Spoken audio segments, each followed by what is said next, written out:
Dalam rangka mendukung program Presiden Prabowo Subianto melalui pemberian makan bergizi gratis bagi anak di Kabupaten Kepulauan Tanimbar, Kodim 1507 Samlaki melalui Babinsa gencar melakukan pendampingan bagi peserta didik di setiap satuan pendidikan yang ada di Kecamatan Tanimbar Selatan.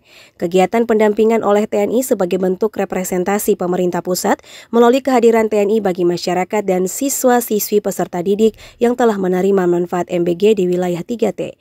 Sinergitas TNI juga terus dibangun dengan setiap satuan pendidikan untuk memastikan kebijakan pemerintah pusat melalui program nasional dapat tersalurkan dengan baik bagi masyarakat. Dengan kehadiran TNI di tengah masyarakat diharapkan dapat membawa dampak positif guna membangun daerah Kabupaten Kepulauan Tanimbar serta bangsa yang kuat ke depannya. Dari Samlaki Kepulauan Tanimbar, kontributor TVRI, Redemptor Resi melaporkan.